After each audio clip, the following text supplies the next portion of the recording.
नमस्कार दोस्तों, एक ब्रेन चार्जर के एक और फ्रेश वीडियो में आपका स्वागत है। मैं हूं आपका दोस्त आनंद चौधरी। आज हम जानने वाले हैं एक बहुत ही शानदार बुक की टॉप 10 लर्निंग, जिसका नाम है rich dad and poor dad by Robert Kiyosaki. ये बहुत ही शानदार बुक है। सबसे पहले जो मैंने बिजनेस की बुक्स पढ़ी उसमें सबसे पहले बुक थी और इसी ने मेरा थॉट प्रोसेस चेंज कर दिया। मैं सोचता था कि बिजनेस कैसे होगा, बिजनेस हर कोई नहीं कर सकता, लेकिन इस बुक ने मुझे सिखाया कि बिजनेस कैसे किया जाता है और हर कोई कैसे कर सकता है। तो आज हम जानेंगे इस बुक की टॉप 10 लर्निंग के बारे में। इस बुक की टॉप 10 लर्निंग जानने से पहले हम जानते हैं इस बुक के राइटर रॉबर्ट कियोसाकी के बारे में। रॉबर्ट कियोसाकी जो आप देख रहे हैं वो एक गरीब फैमिली से बिलोंग करते थे। ये कहते थे कि मेरे पिताजी जॉब करते थे और वो जॉब जैसी ही मानसिकता रखते थे, जॉब जैसी सलाह देते थे, लेकिन इनके दोस्त के पिताजी बिजनेसमैन थे और उन्हें बिजनेस की टिप्स सिखाते थे। बचपन में इन्होंने अपने दोस्त के पिताजी से बिजनेस के टिप्स सीखे और उसके बाद में जॉब करते हुए आगे बढ़े और कहीं ना कहीं मन में वो खटकता रहा कि मेरे को भी बिजनेस करना है। तो अंतोगत्वा ये बिजनेस में है और वो बहुत सक्सेसफुल बिजनेस रन करने के बाद में उन्होंने बिजनेस को इस तरह से ऑटो पायलट कर दिया जिससे कि उनको फिर काम करने की जरूरत नहीं पड़ी और काम भी फिर ऐसा करना पड़ी जिसमें उनको मजा आए। तो बिजनेस स्मूथली चलने लगा और उसके बाद में इन्होंने इस तरह की बुक्स लिखना स्टार्ट किया जो है rich dad and poor dad. इसी बुक की आज टॉप 10 लर्निंग के बारे में हम जानेंगे इस वीडियो में।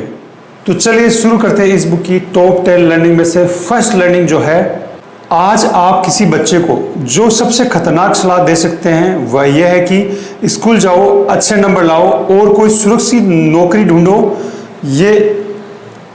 ये गरीब मानसिकता है। यानी इनके जो गरीब पिताजी थे, यानी जो रियल पिताजी थे, इन्होंने बार बार उनका जिक्र किया कि वो गरीब तरीके से सोचते थे। वो बोलते थे कि हमेशा अच्छी स्कूल में अच्छे नंबर लाओ, अच्छे नंबर लाओगे तो आपको अच्छी नौकरी मिलेगी और आपकी लाइफ सेट हो जाएगी। तो रॉबर्ट कियोसाकी बार बार कहते हैं कि मेरे जो पिताजी थे, रियल पिताजी, उनकी मानसिकता गरीबी जैसी थी, इसीलिए वो अपनी लाइफ टाइम गरीब रहे। वहीं इनके जो मित्र हैं, उनके जो पिताजी थे, उनको अमीर मानसिकता या अमीर विचारों वाले मानते थे।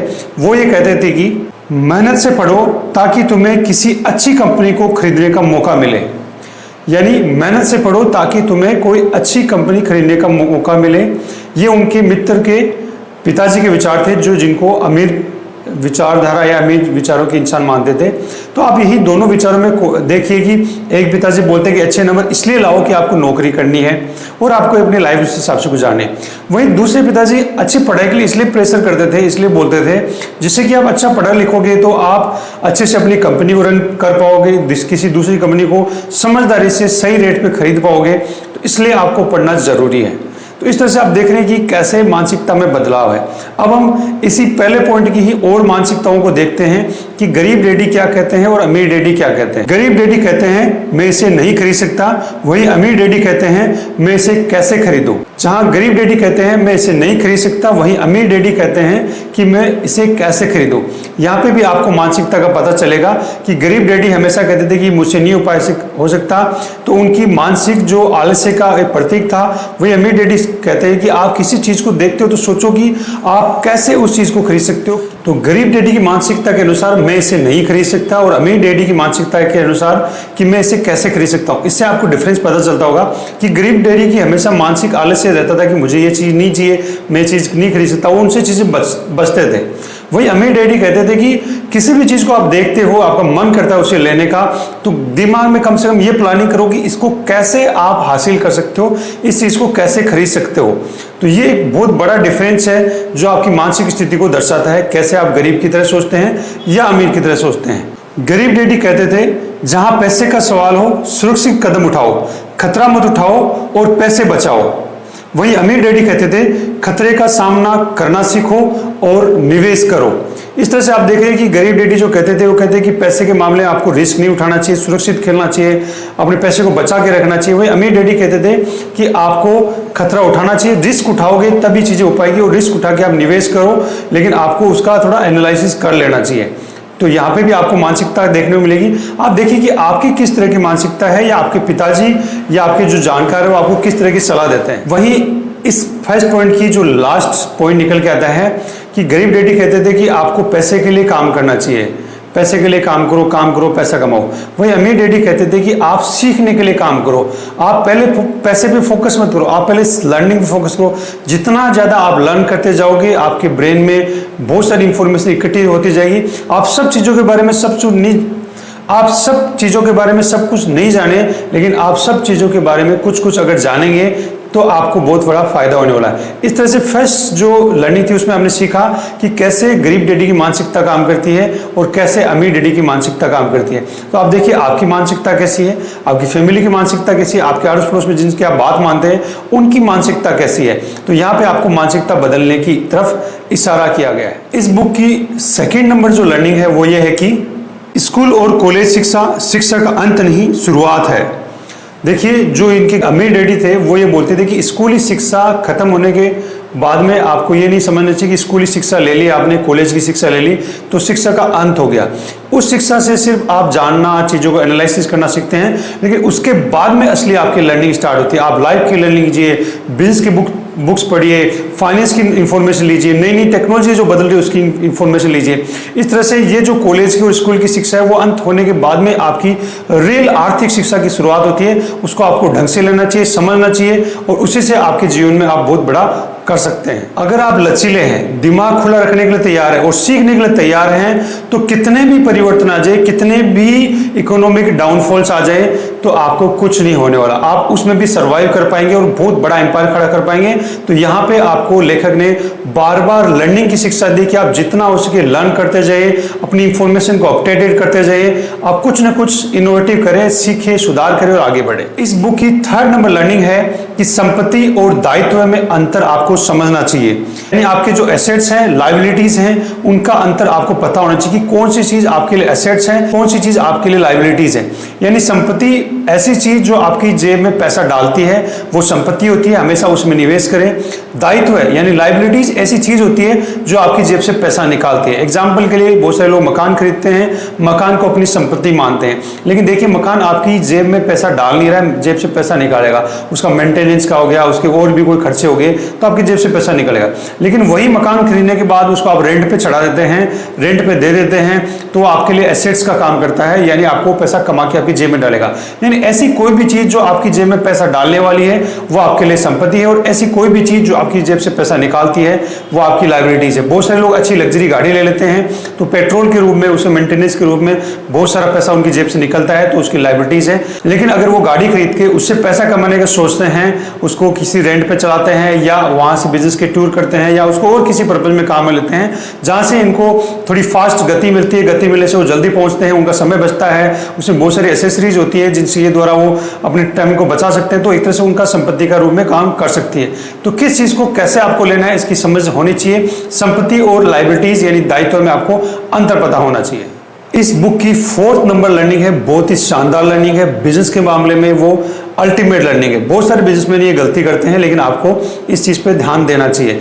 तो जो फोर्थ नंबर लर्निंग है वो ये है कि असली व्यवसाय बनाइए, क्योंकि व्यवसाय में आपको तब भी पैसा मिलेगा जब आप स्वयं मौजूद नहीं होते।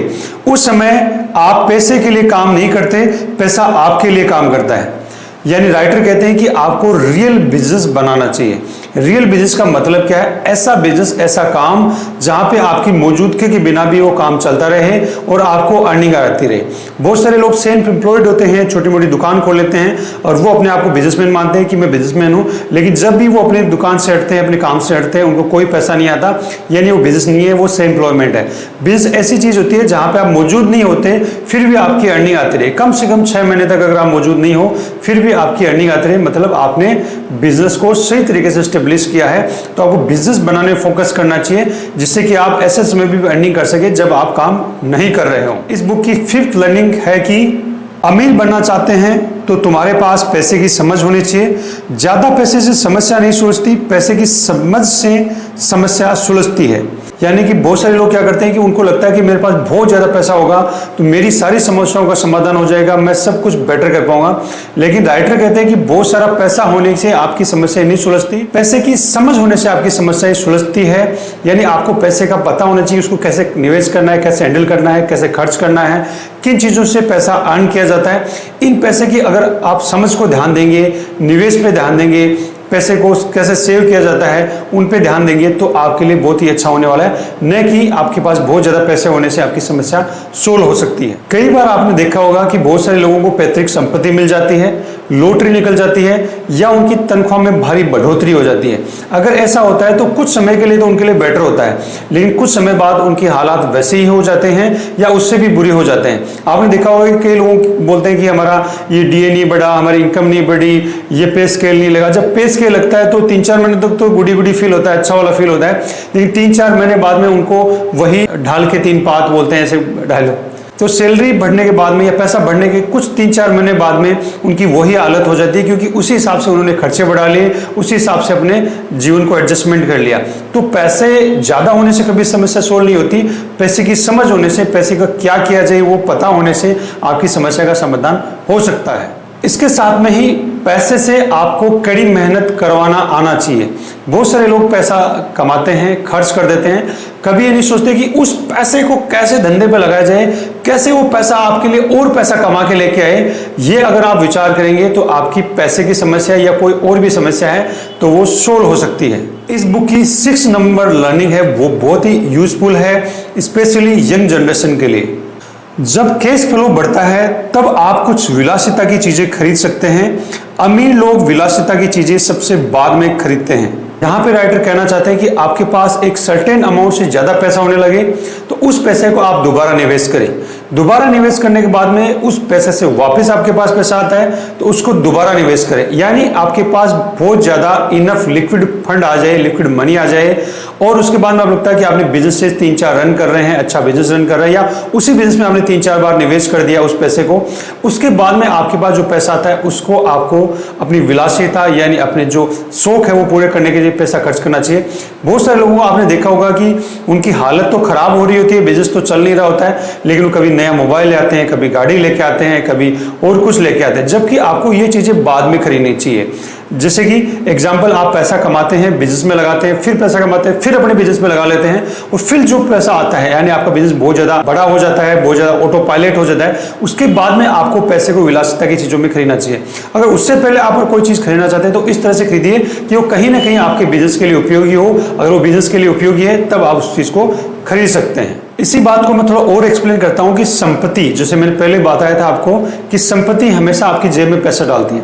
तो संपत्ति में अगर आप निवेश करेंगे तो उसका हर एक डॉलर आपके लिए कर्मचारी का काम करेगा, वो आपके लिए और पैसा कमा के लाएगा, और पैसा कमा के लाएगा, या और ऐसे कर्मचारी यानी ऐसे अर्निंग करने के सोर्सेज आपके लिए लेके आएगा जो आपको और पैसा कमा के देगा, और उससे बाद में वो आपको एक कार गिफ्ट करेगा। एग्जाम्पल, आपने मकान खरीदा, उसको रेंट पे दिया, उससे बार बार पैसा आ रहा है, बार बार पैसा आ रहा है, उस पैसे को आपने दोबारा निवेश किया, दूसरी प्रॉपर्टी खरीदी, फिर आपके पास दोनों मकानों से पैसा आ रहा है। अब आप गाड़ी लेते हैं, लेकिन वो गाड़ी भी तब ले सकते हैं जब आप टैक्स चुका देते हैं। एग्जाम्पल, आपने जो खर्चे थे वो दिखा दिए, भाई मेरा बिजनेस है, उसमें ये खर्चा लग चुका है, अब जो मेरा पैसा बचता है उस गाड़ी को भी आप खर्चे के रूप में दिखा के उस पैसे को आप बचा सकते हैं। या जनरली आपने देखा होगा कि बहुत सारे जो कर्मचारी होते हैं वो जॉब करते हैं, पैसा आता है, उस पैसे पे पहले ही टैक्स लग चुका होता है, और टैक्स लगने के बाद में अपनी गाड़ी खरीदते हैं। जबकि बिजनेस में होता है आपके पास पैसा आता है, उससे आप गाड़ी कुछ संसाधन खरीदते हैं, सो बताते हैं कि मेरे बिजनेस के लिए उपयोगी था, बिजनेस का खर्चा हो गया, उसके बाद में आपके पास पैसा बच जाता है, यानी आपको उस पर टैक्स भी नहीं देना पड़ता। यहाँ पे स्क्रीन पे आपको 7 नंबर लर्निंग अच्छे से समझ में आएगी। इस लर्निंग का मतलब है कि ऊपर लिखा हुआ है कि कॉर्पोरेशन के मालिक यानी अमीर लोग क्या करते हैं और कॉर्पोरेशन के कर्मचारी क्या करते हैं। कॉर्पोरेशन यानी जो कंपनी होती है उनके मालिक कमाते हैं, फिर उसके बाद में खर्च करते हैं, और उसके बाद में वो टैक्स चुकाते हैं। वही कर्मचारी होता है, पहले कमाता है, फिर टैक्स चुकाता है, और उसके बाद में खर्च करता है।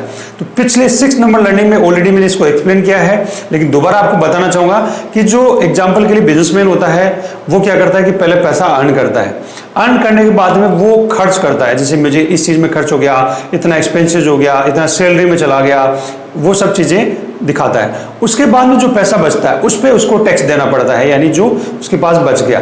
तो आप देखिए, पैसा निकालने के बाद में आपको टैक्स देना पड़ रहा है।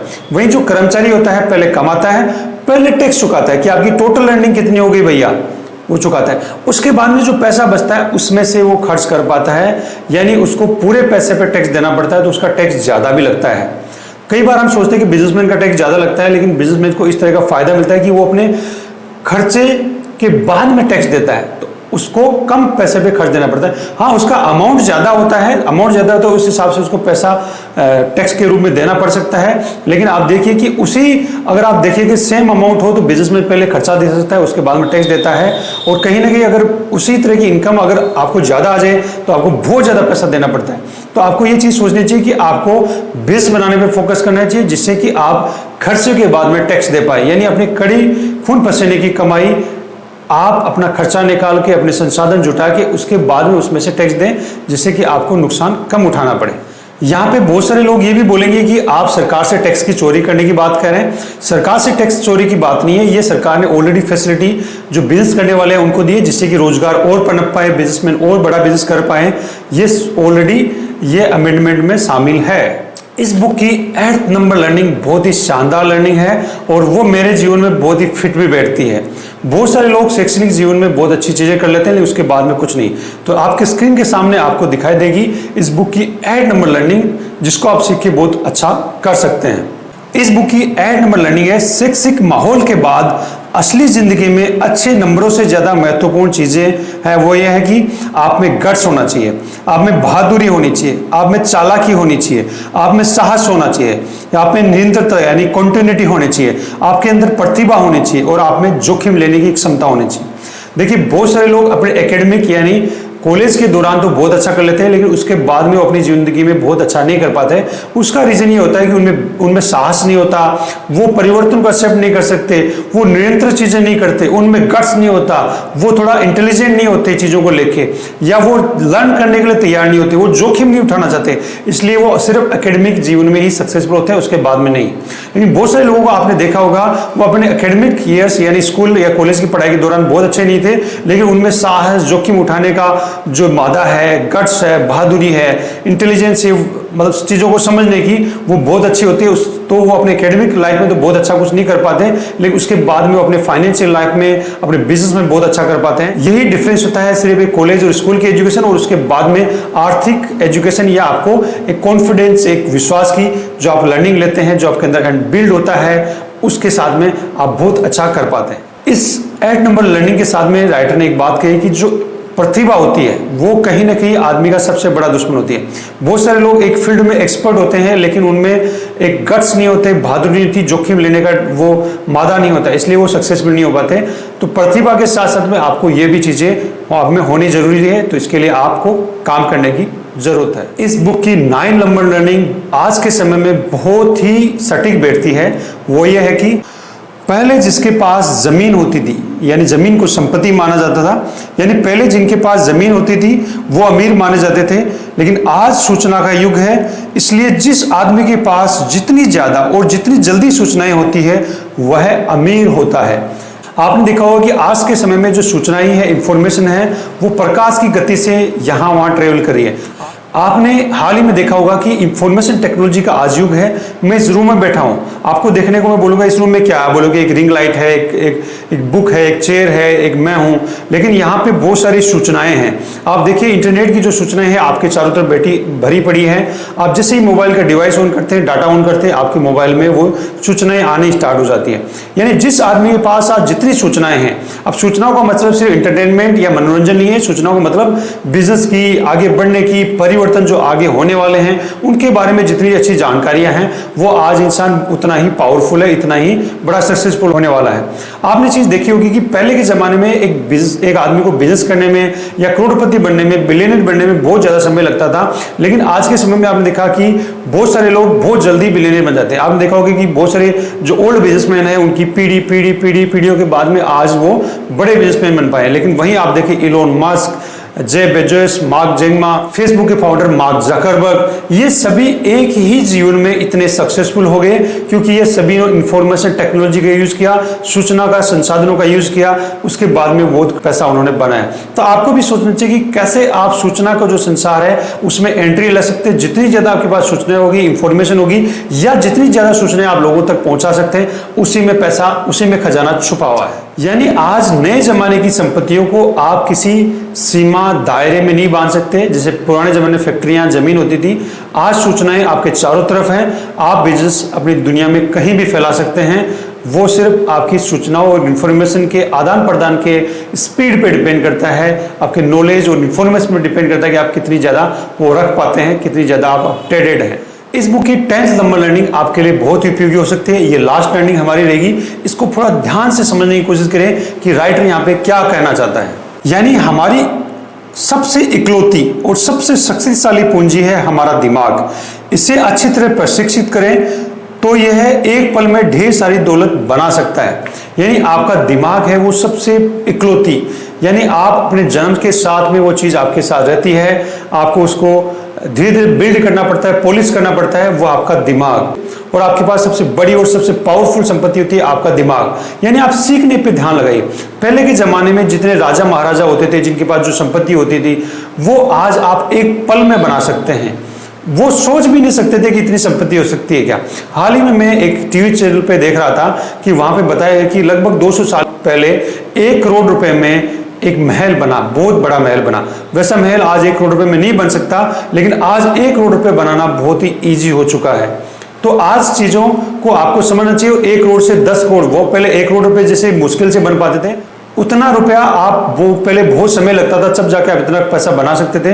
लेकिन आज के समय में ये पैसा बहुत जल्दी बनाया जा सकता है। यानी पहले टाइम ज़्यादा लगता था, आज टाइम नहीं लगता, क्योंकि इंफॉर्मेशन टेक्नोलॉजी का युग है। ऑलरेडी मैंने 9 नंबर पॉइंट में आपको क्लियर किया है। इसलिए आप सिर्फ अपने एक स्पेशलाइजेशन के अलावा आप बहुत सारी चीज़ों के बारे में जानना स्टार्ट की। आप जानेंगे तो आप बहुत सारी अर्निंग कर पाएंगे। रॉबर्ट कियोसाकी कहते हैं कि ये दुनिया प्रतिभावान गरीब लोगों से भरी हुई है।